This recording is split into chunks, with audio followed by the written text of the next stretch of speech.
Hello friends, welcome to our channel inorganic fire show. तो आज मैं लेकर आ चुका हूँ जेलेट 2022 केमिस्ट्री का सॉल्यूशंस। ठीक है, तो आइए हम लोग देखते हैं केमिस्ट्री के सॉल्यूशंस को। विस्तार से देखेंगे, ध्यानपूर्वक देखिएगा। ठीक, चलिए हम लोग शुरू करते हैं। तो पहला क्वेश्चन है अपना ये जेलेट 2022 का कि the shape of the NH3 molecule is. ध्यान से देखिएगा, हमको शेप पूछा हुआ किसका? NH3 का। हमको पता है अमोनिया NH3 मतलब अमोनिया है कि नहीं। और अमोनिया का शेप अगर पूछा गया है हमको, तो लोन पेयर को छुपा लेना है और जो भी मॉलिक्यूल का शेप बनेगा उसको हम डिस्क्लोज कर देंगे कि ये शेप है। क्लियर? लोन पेयर को छुपा लेना है। देखिए NH3 का कैसे बनाएंगे हम स्ट्रक्चर। ये हो जाएगा NH3 का पिरामिडल। कैसे पता चला? कैसे पता चला? It is the case of one lone pair plus 3 sigma bond, है कि नहीं। 3 सिग्मा बॉन्ड है, एक लोन पेयर है और 3 सिग्मा बॉन्ड है, मतलब 3 बॉन्ड पेयर, है कि नहीं। ये तीनों अपने क्या है? Sigma sigma sigma. और ये लोन पेयर किस में है? sp3 हाइब्रिड ऑर्बिटल में है कि नहीं। तो ये इस लोन पेयर को छुपा लीजिए। तो छुपा लीजिएगा तो ये दिखेगा कैसा? पिरामिडल टाइप का। इस चारे एंड को क्या करेंगे आप? मिलाएंगे तो ठीक है। तो ये किस टाइप दिखेगा? पिरामिडल। तो इसका शेप हो जाएगा पिरामिडल। ज्योमेट्री पूछता तो क्या बोलते हैं? ज्योमेट्री टेट्राहेड्रल हो जाता है। Clear? But shape will be pyramidal because this is the case of actually steric number 4, है कि नहीं। स्टेरिक नंबर 4 का केस है। ठीक, तो पिरामिडल इसका आंसर हो जाएगा। विस्तार से भी मैं बता सकता हूँ, उसके लिए VBT आप मेरा पिछला लेक्चर देख सकते हैं। क्लियर? अगला मैं आई बटन में लिंक दे दूंगा उधर। अगला क्वेश्चन है अपना, how many isomers are possible with molecular formula C4H9Cl। ध्यान से देखिएगा, अपने को ये ऑर्गेनिक कंपाउंड दिया हुआ है, ये है कि नहीं। C4H10 किसका फॉर्मूला होता है बताइए। ये फॉर्मूला होता है आपका ब्यूटेन का, है कि नहीं। ब्यूटेन का। तो ये क्या है? क्लोरो ब्यूटाइल, है कि नहीं। ये अपना क्लोरोब्यूटेन हो गया एक्चुअली। ठीक है, इसमें से एक हमने क्या किया? हाइड्रोजन को रिप्लेस कर दिया, किससे? क्लोरीन से कर दिया। तो ध्यान से देखिएगा, इसका पहले हम लोग क्या निकाल लेते हैं? डिग्री ऑफ अनसैचुरेशन, है कि नहीं। डिग्री ऑफ अनसैचुरेशन, उससे हमको पता लग जाएगा कि इसमें पाई बॉन्ड और रिंग का फॉर्मेशन होगा कि नहीं, है कि नहीं। तो डिग्री ऑफ अनसैचुरेशन का फॉर्मूला होता है कार्बन+1, ठीक है, अब माइनस होता है hydrogen plus x minus nitrogen upon 2। ठीक है, ये फॉर्मूला होता है डबल बॉन्ड इक्विवेलेंट, जिसको degree of unsaturation unsaturation factor भी बोला जाता है। ठीक है, ये फॉर्मूला। C का मतलब कार्बन है, H का मतलब हाइड्रोजन, X का मतलब X मीन्स क्या? X means hydrogen. Clear? X मतलब यहाँ पे क्या है? अपना हाइड्रोजन है। ठीक, N मतलब क्या है? नाइट्रोजन, मतलब ट्राइवेलेंट कंपाउंड, है कि नहीं। नाइट्रोजन अपॉन 2 है। अब ध्यान से देखिएगा, कार्बन कितना है? 4, तो 4+1 माइनस हाइड्रोजन को तो 9, 9 और प्लस हाइड्रोजन को तो 1 और माइनस नाइट्रोजन को तो 0 upon 2। How much? 5 minus 9 plus 1 10 upon 2 that is 5। Means degree of unsaturation is 0। Okay, means क्या कि इसमें कोई भी अनसैचुरेशन नहीं है कि नहीं। इस कंपाउंड में अनसैचुरेशन नहीं है, मतलब ये कंपाउंड प्योरली सेचुरेटेड कंपाउंड है। और saturated compound means alkanes, alkanes means paraffins, है कि नहीं। तो पैराफिन्स मीन्स अल्केन्स, तो अल्केन्स में हम ड्रॉ कर लेंगे। ध्यान से देखिएगा, इधर कितना हम ड्रॉ कर सकते हैं, केवल हमको सिंगल बॉन्ड बनाना है। ठीक, तो एक ये एक हो सकता है फॉर्मूला, है कि नहीं। एक ये हो सकता है, एक ये हो सकता है कि नहीं। 1 2 3 4 क्लियर है। ठीक है, एक CCCl और Cl, ठीक है। और उसके बाद हम क्या कर सकते हैं? यहाँ पे कार्बन एक लगा सकते हैं। ठीक है, 3 तो ये हो गए, है कि नहीं। और एक और हो सकता है, ध्यान से देखिएगा, CCCCCl। ठीक, ये कंपाउंड भी हो सकता है कि नहीं। CH3 CH CH3 CH2 है कि नहीं, और ये अपना CH3 CH3 CH3, तो 3 3 6 3 9, देख लीजिए सारे में मिल रहा है कि नहीं। ये अपना कंपाउंड हो सकता है CH2 CH3 CH3 CH2 CH2 CH2, ठीक। तो इस 4 कंपाउंड के अलावा कोई पॉसिबिलिटीज नहीं बनती है सिंगल बॉन्ड में, ठीक है। ये सिंगल बॉन्ड के टोटल 4 पॉसिबिलिटीज बनेंगे C4H9 क्लोरीन के, तो आंसर विल बी 4, ठीक है। तो बी अपना ऑप्शन करेक्ट हो जाएगा। ये डिग्री ऑफ अनसेचुरेशन एक्चुअली आसान कर देता है अपने चीज़ों को, इससे पता लग जाता है कि अनसेचुरेशन होगा कि नहीं होगा, ठीक। चलिए हम लोग अगले क्वेश्चन पे चलते हैं। Which of the following oxide is used as white pigments? याद रखिएगा, ये white pigments जो है ना एक्चुअली जिंक ऑक्साइड बनाता है, ठीक है। पेंट्स में हम लोग यूज भी करते हैं इसको, पेंट्स में जिंक ऑक्साइड। वैसे भी अगर आप देखें Zn+2 D10 कॉन्फ़िगरेशन आ जाएगा, 3D10 है कि नहीं, 4S0। तो ये कॉन्फ़िगरेशन मतलब 3D10 मीन्स कलरलेस हो जाता है कि नहीं, और कलरलेस मीन्स क्या, वाइट पिगमेंट, ठीक है। तो इस तरीके से हमको सोचना था एक्चुअली, ठीक है। ये कॉपर क्या आएगा यहाँ पे +2, ऑक्साइड पे -2 है कि नहीं, +2 -2, निकिल पे +2 -2 है कि नहीं, Hg पे +2 -2 है कि नहीं। तो ऐसे हम कर लेंगे, कॉपर +2 का क्या आ जाएगा, कॉपर 29 है, 3D10 4S1 होता है, तो 1 इलेक्ट्रॉन इसमें से जाएगा, 1 इसमें से जाएगा, तो 3D9 बच जाएगा। इसका कॉन्फ़िगरेशन 4S0 है कि नहीं, कॉपर +2 का कॉन्फ़िगरेशन। तो ये अपना क्या होगा, कलर्ड होगा, ये भी कलर्ड होगा, ठीक है। बट याद रखिएगा व्हाइट पिगमेंट में जो है पेंट में हम लोग यूज करते हैं जिंक ऑक्साइड। तो ये एक मेमोरी बेस्ड क्वेश्चन था, आपको आना चाहिए, ठीक है। जिंक ऑक्साइड अगर आपको आता है तो ठीक है, नहीं तो कोई दिक्कत नहीं। वैसे आप थोड़ा लॉजिक लगा सकते थे कि ये कलरलेस होगा तो वाइट पिगमेंट, ठीक है। तो चलिए हम लोग चलते हैं अगले क्वेश्चन की तरफ। If heat absorb by a system and the work done by the system are 120 joule and 30 joule respectively by a process, then change in internal energy of the system, ठीक है। आपने को पूछा है डेल्टा यू का value पूछा है कि नहीं, internal energy, change in internal energy. तो आपने बोला हीट एब्जॉर्ब बाय ए सिस्टम, अगर हीट एब्जॉर्ब बोल रहा है इसका मतलब क्या होगा, हीट पॉजिटिव होगा, दैट इज है कि नहीं, एब्जॉर्ब। पॉजिटिव का मतलब क्या, एब्जॉर्ब। और रिलीज का क्या मतलब होता है, हीट रिलीज हुआ, इसका मतलब क्या, what does it mean, heat is released. This mean is Q will be negative, okay, when heat is will released, okay। तो absorb बोला हुआ है, इसका मतलब क्या है, Q बराबर हाउ मच, 120 जूल, Q बराबर है कि नहीं, हीट एब्जॉर्ब। और work done by the system, याद रखिएगा work done by the system will be what, sorry, work done by the system will be negative, that is 30 joule, yes और not, ठीक है, 30 joule. Work done on the system बोलता तो work done on the system, on this system क्या हो जाता, positive हो जाता, ठीक है। अब अपने को ये इससे जानते हैं अपना Q बराबर क्या होता है, ये डेल्टा U बराबर Q + W, ये जानते हैं हम लोग, है कि नहीं, फर्स्ट लॉ ऑफ थर्मोडायनेमिक्स से, है कि नहीं, फ्लूइड जिसको बोलते हैं। तो डेल्टा U बराबर Q + W लगाइए यहाँ पे, है कि नहीं, डेल्टा यू बराबर how much, Q is how 120 और -30 joule, W will be work done will be negative, तो total will be what 90 joule, positive 90 joule, है कि नहीं। तो 90 joule be will be the correct answer, okay. तो अपने को याद रखना था कि जब भी हीट रिलीज होती है तो वो क्या होगी, नेगेटिव होगी, एब्जॉर्ब होगी तो पॉजिटिव होगी। आपको पता है एंडोथर्मिक एक्सोथर्मिक आसान से आप पता कर सकते हैं। Work done by the system is negative, work done on the system is positive in chemistry, okay, याद रखिए। फिजिक्स में उल्टा हो जाता है। चलिए हम लोग अगले क्वेश्चन पे चलते हैं। अगला क्वेश्चन है अपना, the element of the flowing that reacts with nitrogen dinitrogen form a nitrite, ठीक है। Na को जब हम रिएक्शन करवाते हैं N2 से तो क्या बनता है अपना, NaN3 बनता है, ठीक है, NaN3। इसको क्या बोलते हैं, इसका नाम होता है sodium azide, clear, sodium azide,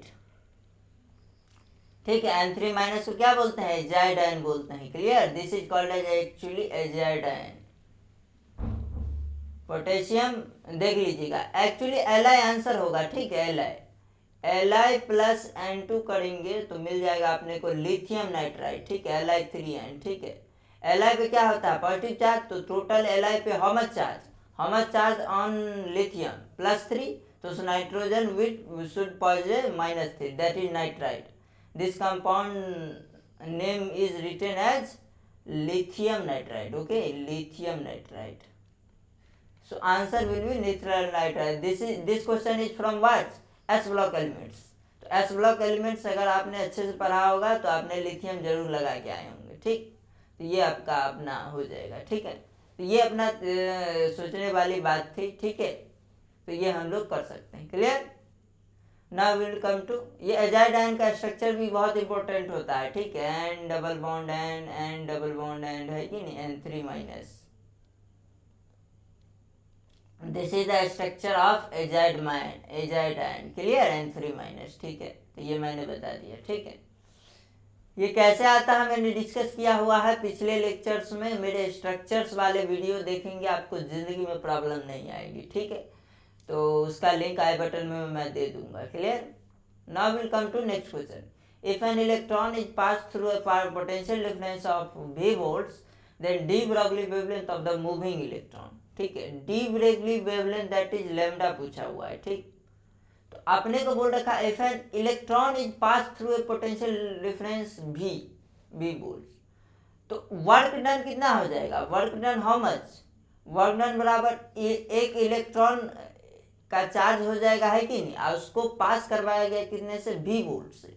इसका मतलब एक इलेक्ट्रॉन का ये चार्ज हो गया, charge into volume, charge into क्या होगा, वोल्ट्स, है कि नहीं। तो इलेक्ट्रॉन इंटू वोल्ट्स, मतलब वर्क डन क्या आ गया, ईवी आ गया, है कि नहीं। अब अपने को पता है यही वर्क डन स्टोर हो गया काइनेटिक एनर्जी के फॉर्म में, क्योंकि मूव कराया हम इस इलेक्ट्रॉन को, मूविंग इलेक्ट्रॉन है कि नहीं। तो ये क्या हो जाएगा, EV बराबर क्या हो जाएगा, हाफ mv², ठीक। आपने को डी ब्रॉगली वेवलेंथ से जानते हैं कि लैम्डा बराबर हाउ मच, h/p। ये क्या होता है, ये डी ब्रॉगली वेवलेंथ होता है कि नहीं, डी ब्रॉगली वेवलेंथ, है कि नहीं, वेवलेंथ। और p बराबर क्या लिखेंगे, mass of electron into v, that is h/mv, mass of electron, और उनटे क्या होगा, v होगा। me का मतलब क्या है, मास ऑफ इलेक्ट्रॉन, क्लियर। तो यहाँ से देखिए क्या आ जाएगा, v निकालिए, v बराबर क्या आ जाएगा, 2ev/m, ठीक है। इसका रूट अंडर ये आ जाएगा, है कि नहीं।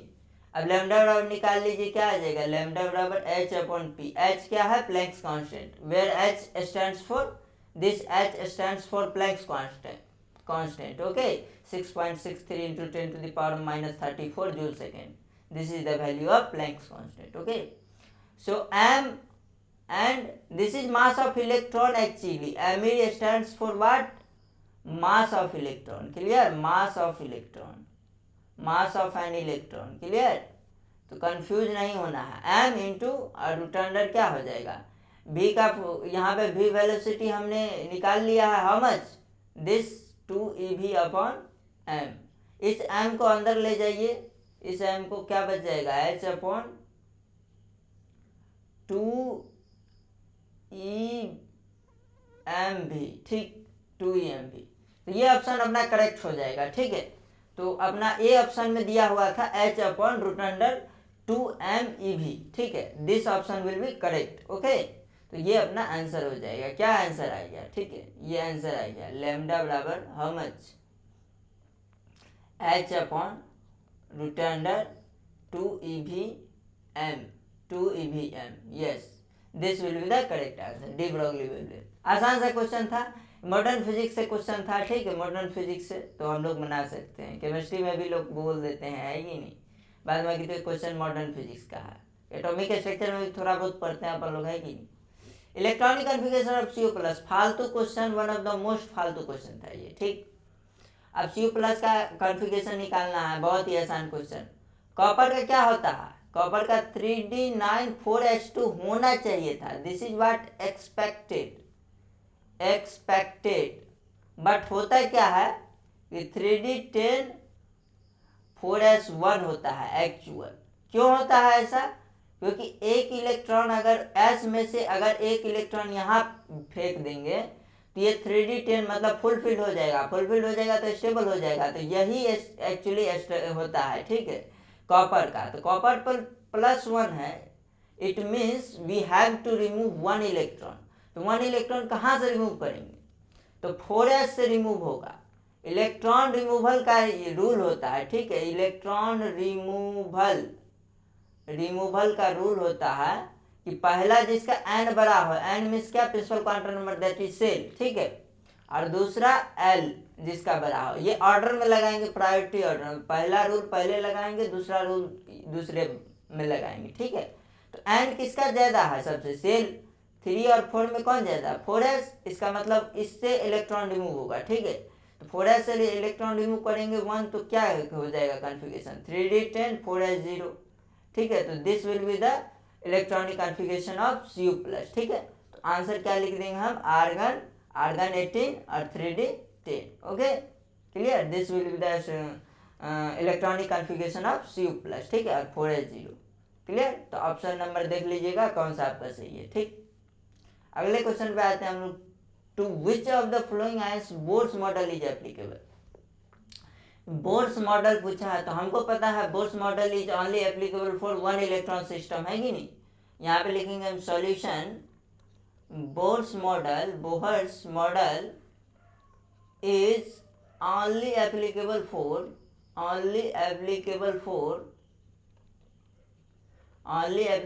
For what? 1 electron system. 1 electron system देखिए कौन सा है। हाइड्रोजन में क्या होता है? एक होता है एटॉमिक नंबर, +1 आएगा तो 1 - 1 दैट इज 0 इलेक्ट्रॉन। इसमें क्या होता है? लिथियम में 3 इलेक्ट्रॉन होता है। एक प्लस आया तो 3 - 1 मतलब 2 इलेक्ट्रॉन, है कि नहीं। इस लिथियम में कितना होगा? 3 इलेक्ट्रॉन। +2 आया है तो 3 - 2 दैट इज 1 इलेक्ट्रॉन। और 1 इलेक्ट्रॉन सिस्टम ही क्या होता है? बोर मॉडल एप्लीकेबल होता है 1 इलेक्ट्रॉन सिस्टम पे, है कि नहीं। तो C option will be our correct answer. D option हावे नहीं। Why? helium has 2 electron, 2 atomic number, so +2 charge is there, so we have to remove -2 electron, 2 - 2 0 electron, okay, that's why option number C will be correct answer, that is Li+2, ठीक। Bohr model is only applicable for 1 electron system, okay। Now we will come to next questions. The metal hydroxide which dissolves both in aqueous KOH and NH3, ठीक है। बोला हुआ है कि aqueous के KOH और NH3 दोनों में डिजॉल्व होता है, ठीक है। तो इसका आंसर, करेक्ट आंसर होगा डी, ZnOH का होल 2H, ठीक है। इसको ऐसे भी लिखा जाता है एक्चुअली H2ZnO2, ठीक है, ZnOH का 2H। इसको अगर हम KOH के अंदर डिजॉल्व करें, ठीक है, तो ये एक्चुअली इस फॉर्म में रहता है। अगर KOH से रिएक्शन करवाते हैं तो ये इस फॉर्म में रहेगा H2ZnO2, मीन्स एसिड के फॉर्म में, ठीक है। ये एसिड की तरह बिहेव करेगा और this will behave as a base, okay, base, ठीक। और इससे अपना बना लेगा, एसिड बेस रिएक्शन हो जाएगा, ठीक। अगर ये ZnOH का होल 2H, ठीक, OH का होल 2H, फिर से ये किस फॉर्म में रहेगा? इस फॉर्म में, एसिड फॉर्म में, और फिर से रिएक्शन कर लेगा क्या? अमोनिया से, है कि नहीं। ये कॉम्प्लेक्स बनाता है, हमको पता है कि नहीं। ZnNH3 का होल 4, है कि नहीं, +2 और OH का 2H, है कि नहीं। ये कॉम्प्लेक्स बना लेता है कि नहीं। तो ये दोनों से रिएक्शन करता है एक्वा सॉल्यूशन में एक्चुअली, KOH और NH3 दोनों से, ZnOH का होल 2H। तो करेक्ट आंसर हो जाएगा अपना D option will be our correct answer. ये तीनों हवे नहीं, ओके, ये तीनों हवे नहीं। तो करेक्ट आंसर डी, ZnOH का होल 2H। जिंक हाइड्रोक्साइड इसका नाम बोलेंगे, है कि नहीं। This is aluminium hydroxide, this is magnesium hydroxide, this is beryllium hydroxide, this is the nomenclature, okay. आपको पता होना चाहिए। If you don't know how to nomenclate, how to name any base, then see my previous lecture, you will know, okay, very well। अगला question है, this question is my favourite question, फालतू question है। थायोसल्फ्यूरिक acid पूछ लिया है, ठीक। तो मैंने नोमेनक्लेचर करवाया हुआ है पिछले लेक्चर में, आप जाके देख सकते हैं। अगर आपको नहीं आता है तो पूरा नोमेनक्लेचर का एक प्लेलिस्ट बना हुआ है, मैं आई बटन में लिंक दे दूंगा, ठीक है। आपने को पूछा है थायोसल्फ्यूरिक एसिड, तो आपने को कहाँ से जाना है, सल्फ्यूरिक एसिड, क्लियर। याद रखिएगा कोई भी ऑक्सी एसिड होगा ना, उसमें क्या करेंगे हम, ऑक्सीजन को if I replace from oxygen, if I replace oxygen two sulphur, ठीक है, if I replace oxygen from sulfur, then what will be formed, thiooxy acid, clear। अगर इसका नेम ऑक्सी एसिड का name parental name oxy acid है कोई, तो उसमें अगर ऑक्सीजन को एक सल्फर से रिप्लेस करेंगे तो एक थायोक्सी एसिड लग जाएगा। अगर दो ऑक्सीजन को दो सल्फर से रिप्लेस करेंगे तो डाइथायो लग जाएगा, ठीक है। तो ऐसे हम नोमेनक्लेचर करते हैं। तो आपने को पता है ये सल्फ्यूरिक एसिड क्या होता है, H2SO4 अपना सल्फ्यूरिक एसिड होता है। ये अपना एक ऑक्सी एसिड है कि नहीं, क्योंकि इसमें हाइड्रोजन और नॉन मेटल और ऑक्सीजन है कि नहीं, उसी का ऑक्सी एसिड बोलते हैं। इसमें से एक ऑक्सीजन को रिप्लेस कीजिए सल्फर से, क्या मिल जाएगा, H2, और सल्फर क्या हो जाएगा, 2 हो जाएगा, और ऑक्सीजन को तो হবে 3, because one oxygen is replaced by sulfur, okay, that's why this will be the name of, this is the name actually sulfuric acid. This compound has name sulfuric acid. Then what will be the name of this compound, thiosulfuric acid. You got it, okay, thiosulfuric acid, thiosulfuric acid। अगर इसमें क्या करते हैं हम, ध्यान से देखिएगा, अगर हम H2SO4 में दो ऑक्सीजन को दो सल्फर से रिप्लेस करते क्या हो जाता, H2S3O2, ठीक है। This will be the name, ठीक है। इसका नेम क्या बोलते हैं, डाइथायोसल्फ्यूरिक एसिड, क्लियर, क्योंकि दो ऑक्सीजन को दो सल्फर से रिप्लेस किया, क्लियर। तो ऐसे बनाते हैं, ठीक। तो आंसर जाएगा ए, ठीक है। इसका नाम होगा thiosulphuric acid, clear, H2S2O3। This will be the answer, okay.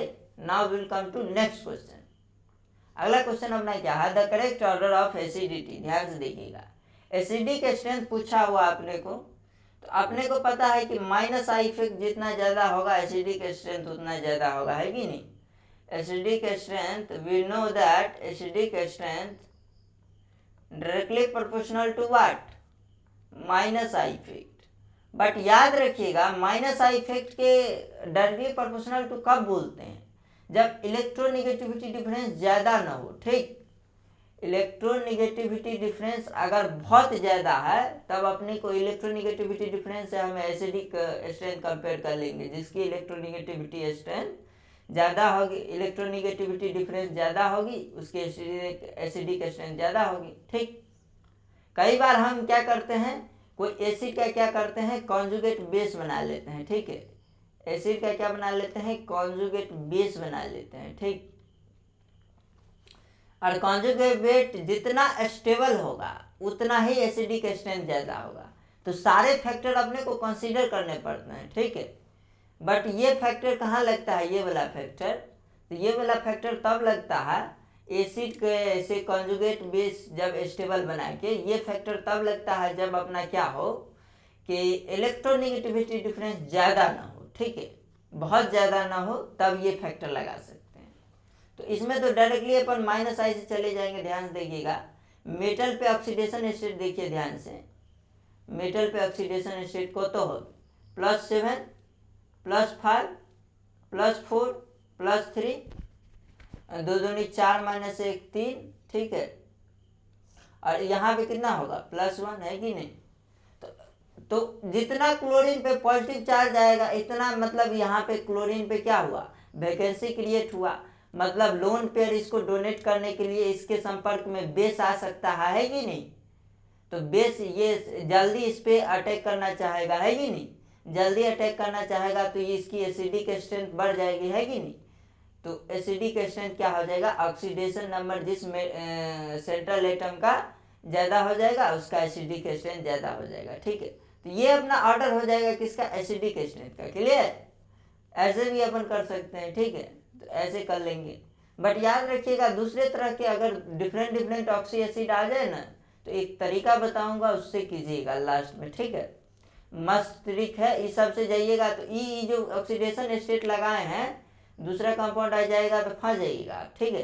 अगर बैक बॉन्डिंग वगैरह आ जाए तो बहुत बढ़िया से फंस सकते हैं, ठीक है। तो उस पर मैं जब बैक बॉन्डिंग का लेक्चर लूँगा तो अच्छे से क्लियर कर लूँगा, पूरा एकदम एडवांस जेई में, मतलब बेसिक से लेकर के और CSIR नेट गेट JRF तक का पूरा क्लियर कर दूंगा बैक बॉन्डिंग, ठीक। चलिए हम लोग आगे बढ़ते हैं। Which are the following compound है कोवलेंट बॉन्ड। तो कोवलेंट बॉन्ड याद रखिए, कोवलेंट बॉन्ड कौन फॉर्म करते हैं, बोला हुआ है कि कोवलेंट बॉन्ड्स कौन बनाएगा। तो अपने को पता है कोवलेंट बॉन्ड ज्यादा इलेक्ट्रोनेगेटिव एटम और इलेक्ट्रोनेगेटिव एटम से बनता है कि नहीं। और इलेक्ट्रोनेगेटिव एटम मोस्टली क्या होते हैं, नॉन मेटल होते हैं, है कि नहीं, जनरली नॉन मेटल।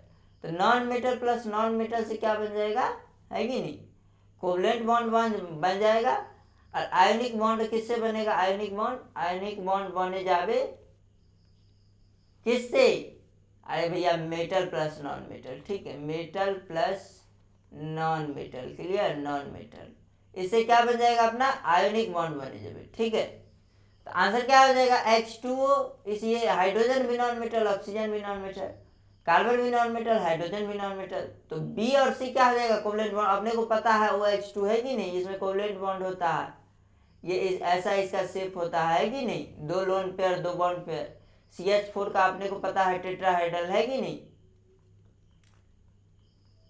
इसका शेप बोलेगा वाटर का तो क्या हो जाएगा, बेड शेप हो जाएगा, है कि नहीं। और इसमें याद रखिएगा, इसमें पूछा है ना क्वेश्चन में कि कंपाउंड हैव कोवलेंट बॉन्ड, तो आंसर डी भी संभावना है, क्योंकि डी वाले ऑप्शन में कैल्शियम पे +2 CO3 -2, ठीक है कि नहीं। इसके बीच तो आयोनिक इंट्रैक्शन है, कैल्शियम +2 और CO3 -2 के बीच। बट ये जो एनायन वाला पार्ट है CO3 इसमें क्या है, कोवलेंट बॉन्ड है कि नहीं। तो बोल रहा है कि किस कंपाउंड में कम कोवलेंट बॉन्ड है, तो बी और सी तो प्योरली आंसर होगा, ठीक है। बट अगर क्वेश्चन वाले के दिमाग में ऐसा आया है कि कोवलेंट बॉन्ड पूछ लिया कि किस कंपाउंड में है, तो ये overall compound is not covalent, okay, overall compound is ionic, but anionic bond में कोवलेंट बॉन्ड तो है, वही तो बोल रहा है कि कोवलेंट बॉन्ड। तो ऑप्शन नंबर डी भी चांसेज हैं, ठीक है। ये तो बिल्कुल नहीं होगा, Na मेटल है, क्लोरीन नॉन मेटल है, तो ये क्या हो जाएगा, आयोनिक बॉन्ड हो जाएगा, इसमें क्या हो जाएगा, आयोनिक बॉन्ड हो जाएगा, क्लियर। तो बी और सी आंसर करेक्ट होगा। अगर ऑप्शन वाले ने चाहा एग्जामिनर तो डी भी आंसर कर सकता है, क्योंकि कोवलेंट बॉन्ड वो बोल रखा है डायरेक्टली, ठीक है, कंपाउंड में कोवलेंट बॉन्ड कौन है, तो एनायनिक पार्ट में तो कोवलेंट बॉन्ड है इसमें, है कि नहीं। बट ओवरऑल कंपाउंड देखें तो बी और सी विल बी करेक्ट, मेरे हिसाब से बी एंड सी, ओके। अगला क्वेश्चन ध्यान देखिएगा, which of the flowing aqueous solution of metal chloride is neutral. ध्यान से देखिएगा, अगर हम AlCl3 का क्या करते हैं, एक्वस सॉल्यूशन लेते हैं, वाटर से रिएक्शन करवाते हैं, क्या मिलेगा अपने को, AlOH का थ्राइस मिलेगा, है कि नहीं। ये अपने को मिलेगा AlOH का थ्राइस। अगर मैं BeCl2 का करवाता हूँ, ध्यान से देखिएगा, प्लस वाटर, है कि नहीं, तो क्या मिलेगा यहाँ पे, और प्लस HCl मिलेगा, है कि नहीं। और यहाँ पे क्या मिलेगा, BOH का ट्वाइस प्लस क्या मिलेगा अपना H2, हाँ H2O का क्या हो जाएगा, HCl, है कि नहीं। तो अपने को पता है बेसन गाल जीभ पर, ये ट्रिक है, बेरिलियम अल्युमिनियम और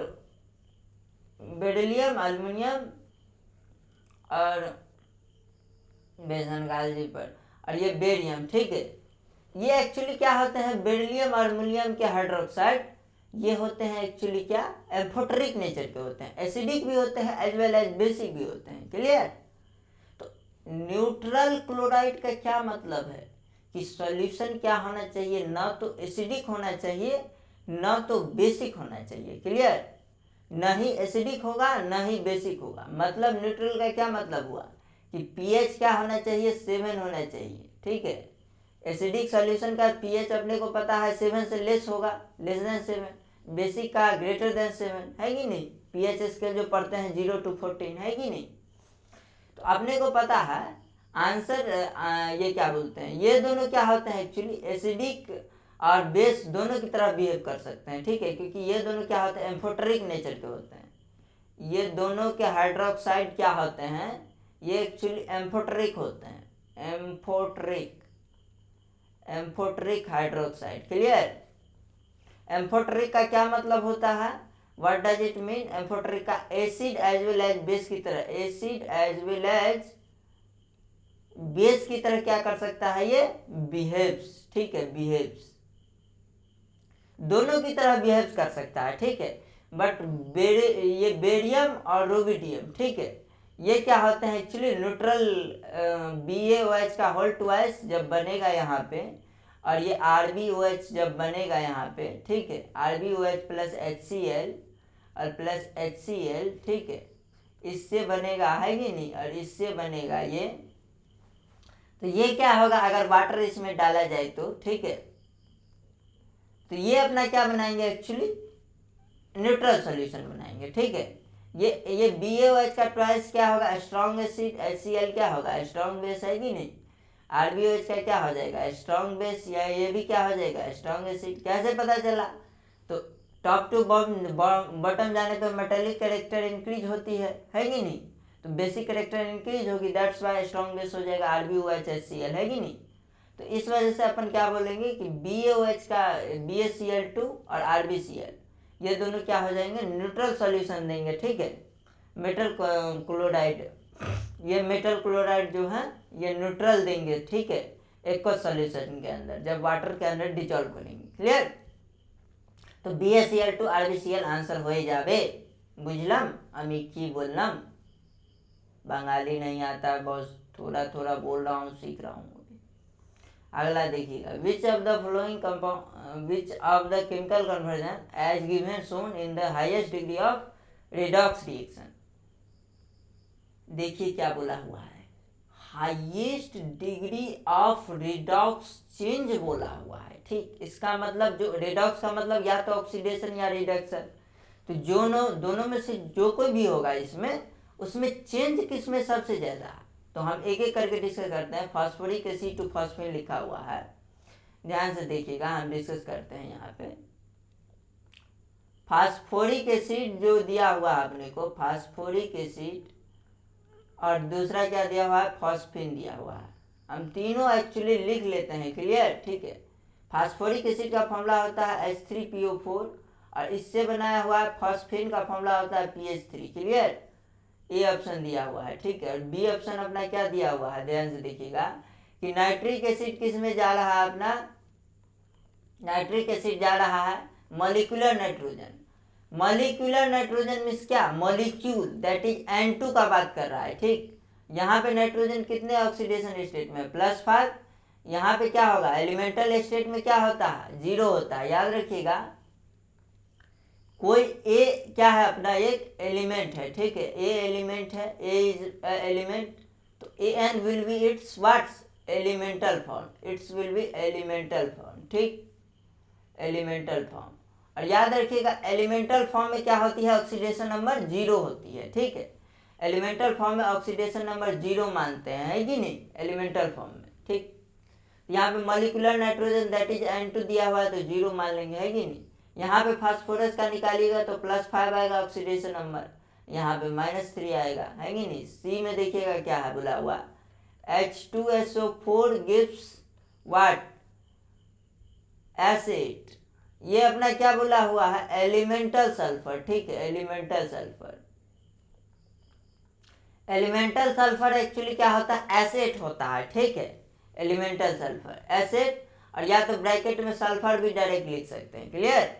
तो यहाँ पे An ध्यान से देखिएगा, तो ये अपना क्या होगा एसिड, तो इसमें भी 0 ऑक्सीडेशन नंबर, यहाँ पे +6, ठीक है। तो चेंज देखिए, चेंज यहाँ से यहाँ कितना आया +8 का चेंज आया, है कि नहीं। चेंज कैसे निकालेंगे 5 और प्लस, है कि नहीं, 5 प्लस हम चेंज निकालना है तो निगेटिव डालेंगे ना, 5 -3, ठीक है।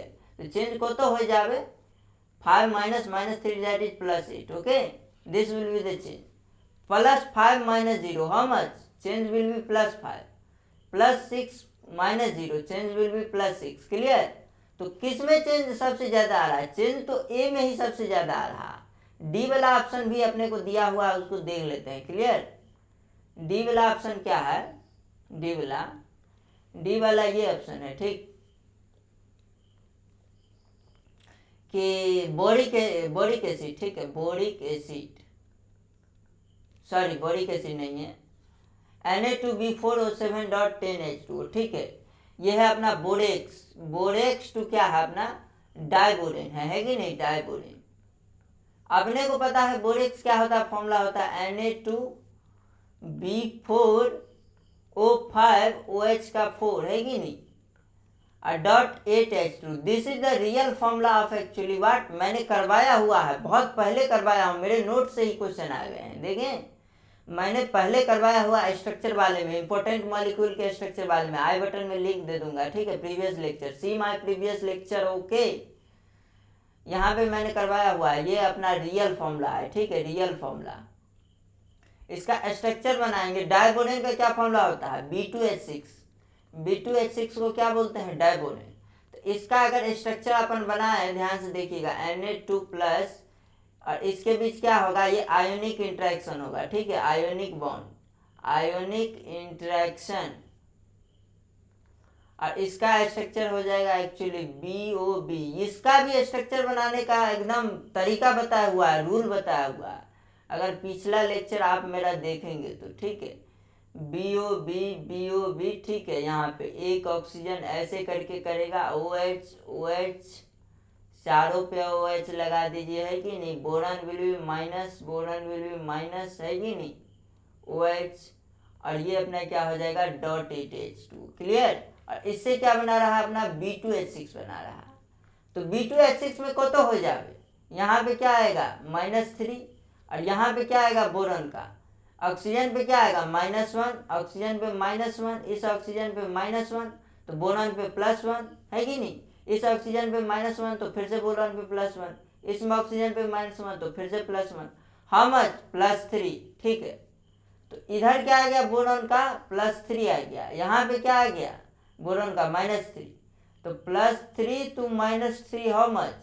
चेंज विल बी +6, ठीक है। बट सबसे ज्यादा चेंज किस में आ रहा था? सबसे ज्यादा तो चेंज आ रहा था अपना किस में? पिछले वाले कंपाउंड में। ध्यान से देखिए, जो अपना ए ऑप्शन था, फास्फोरिक एसिड टू फॉस्फेट, तो सबसे ज्यादा चेंज ए में आ रहा है, तो ए विल बी करेक्ट आंसर, ठीक है। इसका हम लोग देख लेते हैं, क्या हो जाएगा? A will be correct answer. Clear? Phosphoric acid to phosphate, ठीक है। अगला क्वेश्चन देखिएगा, a chemical change will be spontaneous at constant temperature and pressure, ठीक है। तो आपने को पता है, क्या पता है? डेल्टा जी बराबर क्या होता है? ΔH - T ΔS। This is actually, this is the equation, है कि नहीं, थर्मोडायनेमिक्स का। अब स्पॉन्टेनियस होने के लिए रिएक्शन क्या हो की हवे? फॉर स्पॉन्टेनिटी कंडीशन की हवे, delta G should be what? Negative, हवे कि ना हवे? Delta G negative. अगर डेल्टा एच नेगेटिव हो जावे, डेल्टा एच की हो जावे negative, so negative minus T delta S, temperature तो कांस्टेंट हवे, है कि नहीं, और डेल्टा एस की हवे, डेल्टा एस देखो नेगेटिव। अगर डेल्टा एस नेगेटिव हवे, तो नेगेटिव एंड नेगेटिव की हो जावे? पॉजिटिव हो जावे, एटा की हो जावे? पॉजिटिव। और नेगेटिव प्लस पॉजिटिव कखन पॉजिटिव हवे? नेगेटिव हवे? Tell me, delta G, this is actually delta G, है कि नहीं। ये निगेटिव कब होगा? तो ये निगेटिव तब होगा जब ये अपना क्या हो जाए? डेल्टा एच क्या हो जाए? इसका मॉड क्या हो जाए? ज्यादा हो जाए, मॉड डेल्टा टी एच से। ये वाला ज्यादा होगा फैक्टर, तभी तो ये निगेटिव माइनस पॉजिटिव नेगेटिव आएगा, है कि नहीं। तो A option will be correct option, ठीक है, ए विल बी करेक्ट। अब और देखते हैं अपन ऑप्शन। सी ऑप्शन तो करेक्ट हवे नहीं, डेल्टा एच बराबर नेगेटिव, डेल्टा एस बराबर negative, delta H T delta S के बराबर हो जावे, तो ये हवे नहीं, है कि नहीं। क्योंकि ध्यान से देखिए, अगर आप ऐसे कर लें, ध्यान से देखिएगा, डेल्टा जी बराबर, ध्यान से देखिएगा, ठीक है, डेल्टा जी बराबर delta H minus T delta H, ठीक। अगर अपने को क्या दिया हुआ डेल्टा जी, अपने को क्या लाना है, निगेटिव लाना है, तो ये अपना क्या होना चाहिए, इसका मैग्नीट्यूड अगर डेल्टा एच का टी डेल्टा एच के बराबर कर दिया है, ठीक है, और इसमें क्या लिया हुआ है, ध्यान से देखिएगा कि डेल्टा एच भी निगेटिव, डेल्टा एच भी निगेटिव रखा हुआ है, ठीक है। तो डेल्टा एच अपना क्या है, ध्यान से देखिएगा, फॉर स्पॉन्टेनियस है कि नहीं, ये होना चाहिए spontaneous. Delta G, delta H क्या होना चाहिए, निगेटिव बोल रखा है, निगेटिव ले लीजिए, टी टेम्परेचर कांस्टेंट है कि नहीं, डेल्टा एच क्या है अपना, निगेटिव बोल रखा है, ठीक है, निगेटिव। अगर इसका मॉड और इसका मॉड दोनों का क्या हो जाए, बराबर हो जाए, तो बराबर हो जाएगा तो प्लस माइनस प्लस ये दोनों सेम ही है कि नहीं, तो डेल्टा जी की हो जाए, जीरो हो जाए, जीरो हो जाए तो this will not spontaneous, okay, that's why C option will be incorrect, okay, समझ में आई बात, सी ऑप्शन হবে नहीं, ठीक। डी ऑप्शन আমি দেখছি, डेल्टा एच बराबर पॉजिटिव, डेल्टा एच बराबर पॉजिटिव की হবে, डेल्टा एच बराबर पॉजिटिव, डेल्टा एच बराबर पॉजिटिव, ध्यान से देखिए, डेल्टा एच बराबर पॉजिटिव, डेल्टा एच बराबर पॉजिटिव, ठीक আছে। एंड একটা कंडीशन दिए अच्छे अपने के, delta H mod of T delta H, ठीक है, ये बड़ा होना चाहिए, ठीक है, ऐसा दिया हुआ अपने को, ध्यान देखिएगा। तो क्या हो जाएगा, डेल्टा जी अपने को क्या लाना है, निगेटिव लाना है कि नहीं, डेल्टा जी बराबर की आछे, delta G delta H that is positive और माइनस टी डेल्टा एच की आछे पॉजिटिव आछे, ठीक है। तो ये निगेटिव कब आएगा, जब ये इसका वैल्यू क्या हो, इसका वैल्यू क्या हो, ग्रेटर हो, ठीक है, इससे है कि नहीं, डेल्टा एच से है कि नहीं, तो ये ऑप्शन भी क्या हो जाएगा, इनकरेक्ट हो जावे, है कि नहीं, ये वाला वैल्यू क्या हो इसका, एक्चुअली मैं क्वेश्चन एक बार चेक कर लेता हूँ, हाँ, डेल्टा एच का greater than delta T S, हाँ ठीक है, ठीक है, D option will be correct, D वाला रंग होगा, ठीक है। तो इसका ऑप्शन क्या होना चाहिए, इसका मैग्नीट्यूड ज़्यादा होना चाहिए, if the magnitude of this is ज़्यादा, तभी तो डेल्टा जी क्या आ पाएगा, निगेटिव आ पाएगा, ठीक है, बट इसमें तो डेल्टा एच का मॉड ज़्यादा दिया हुआ है, मतलब इसको ज़्यादा किया हुआ है, तो ये क्या हो जाएगा, इसको अगर ज़्यादा कर देगा और इसको कम कर देगा, ठीक है, इसको अगर ज़्यादा कर देगा, इसको कम कर देगा, तो क्या हो जाएगा, ये पॉजिटिव आ जाएगा, इट विल बी पॉजिटिव, और पॉजिटिव हुआ तो स्पॉन्टेनियस হবে नहीं, that's why D option also will be wrong, ठीक है। Option number B will be correct, ठीक है, क्योंकि यहाँ पे अगर डेल्टा टी एस को ज़्यादा रखते हैं तो क्या हो जाएगा, ये डेल्टा जी क्या हो जाएगा, निगेटिव हो जाएगा, अगर ये दोनों पॉजिटिव है, ठीक, टेम्परेचर तो कांस्टेंट है, क्लियर। तो option number A and B will be correct option for this question, okay. तो लगभग मैंने सारे क्वेश्चन डिस्कस कर लिए हैं, 2-4 क्वेश्चन फिजिकल के थे, ठीक है, फिजिकल केमिस्ट्री के 2-4 क्वेश्चन हैं, वो क्वेश्चन मैं अगले टॉपिक में डिस्कस कर दूंगा, रात बहुत हो गई है, ठीक है, तो अभी हम लोग समाप्त करते हैं, वीडियो भी बहुत लंबा हो जाएगा। अगले क्वेश्चन में वो 4 जो है अपना, वो कोलरास लॉ वाला एक क्वेश्चन आया हुआ है, कोलरास लॉ वाला, ठीक है, एक ये क्वेश्चन मैं दिखा देता हूँ, ये क्वेश्चन है, ये 80 नंबर क्वेश्चन है कोलरास लॉ वाला, ठीक है, एक 79 number question, sorry 78 number question है, और एक पीछे वाला क्वेश्चन है कि नहीं, एक पीछे वाला क्वेश्चन है अपना, कौन सा है, ये वाला 76 और 77, मतलब 4 क्वेश्चन अपने बच रहे हैं, ठीक है, 4 क्वेश्चन फिजिकल केमिस्ट्री के हैं, चारों में करवा दूंगा, टेंशन लेने की कोई ज़रूरत नहीं अगले लेक्चर में, ठीक है। तो आशा करते हैं आपको वीडियो पसंद आई होगी, अगर पसंद आता है तो लाइक करें, सब्सक्राइब करें, ठीक है, चैनल को फैलाएं, ठीक है। मैं इस पर एक्चुअली आप लोगों को अगर नहीं पता है, मैं इनऑर्गेनिक का लेक्चर लेके आता हूँ एकदम धांसू, basic to advance, JEE advance level, clear. तो आप लोग सब्सक्राइब कर लें चैनल को, ठीक, थैंक यू, धन्यवाद, Jai Hind, tata, bye bye, thank you. मिलते हैं अगले लेक्चर में, 4 सॉल्यूशन करेंगे, ठीक है, वो भी जल्दी अपलोड हो जाएगा।